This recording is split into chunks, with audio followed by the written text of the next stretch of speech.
Hi, just David here, One Up Gaming, to have a quick review of Eresys for PC.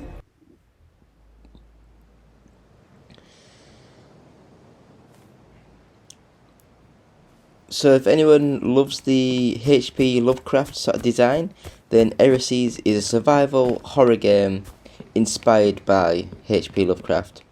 And it's developed by Eresys Dragonis. And I do apologise if that is completely wrong.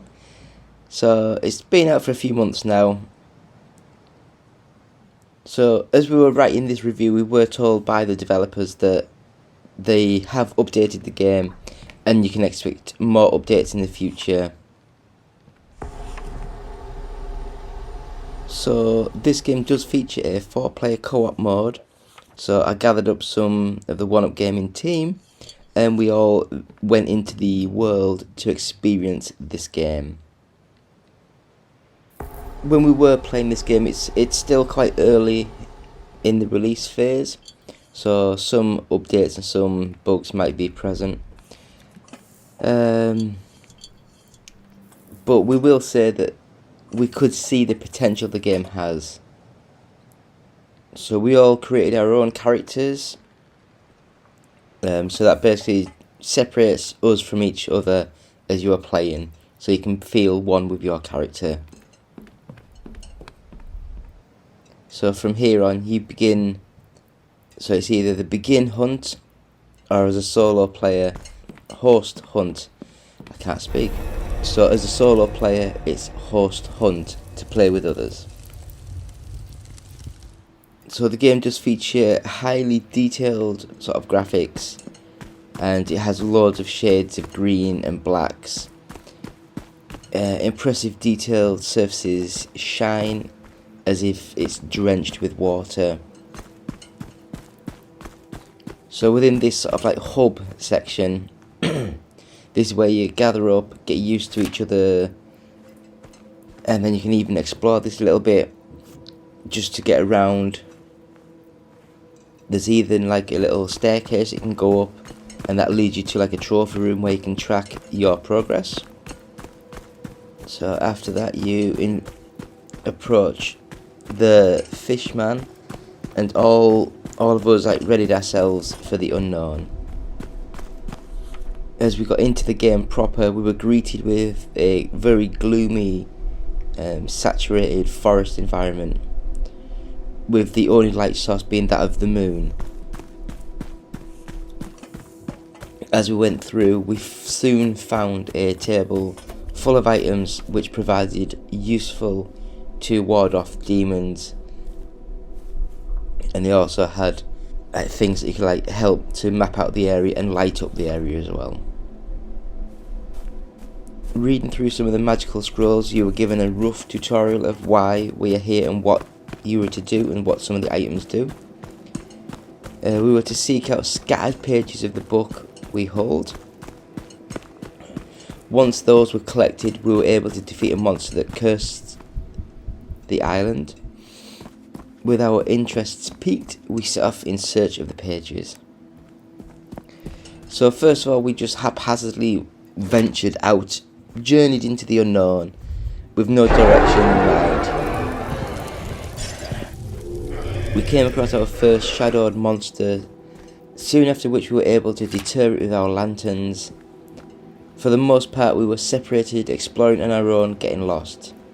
Dotted around the island were landmarks in the forms of statues, buildings and shrines. Some of these were activated with blood offerings. When someone was down, their head could be carried by others who could act as another pair of eyes. This concept was fun and one of the better parts of the game. Before we really got into the game, our session ended too soon. The developer's previous game was called The Shore, and that was a photorealistic Lovecraftian world, and it was gorgeous in its horrible detail. With this game, they've aimed to outdo themselves by creating an impressive environment but ramping up the photorealistic textures and unsettling mist-covered lands. As you progress through the island, you've met with impressive detail, the dense foliage, the rock-strewn landscape. On closer inspection, as you went off the beaten path, the textures lacked somewhat of the quality, but I guess it's like a lot of games. You fill the details of the way you will be going, and you just make do with the other sections. The effect of shining a torch on them was pleasing. So there is an atmospheric orchestra sound that seemed to just bounce around the island, leaving you with goosebumps. The change in music when you are pursued by a monster elevates to a piercing horror movie type score, which adequately made me jump in panic and run just randomly anywhere. I found the sound and score for the game phenomenal and worthy of praise. So, depending if you're comfortable roaming these creepy, gloomy lands, whether you're tenacious enough to collect all the many pages, the gameplay can last a few hours. We spent a good part of 2 hours trying to collect the pages, but could only collect a few. The fear-inducing horror score and the monsters that pestered you made it difficult, as we would all be separated and perfect victims for the monsters. For a novice horror gamer, this game can become annoying, and for me at least, I can only see myself dipping into it for short playthroughs at a time. So basically, our final thoughts for Eresys. It promised to be a great horror game full of suspense and creepy monsters. There were things that needed to be included for a more enjoyable experience, like a compass or more reasonable tasks.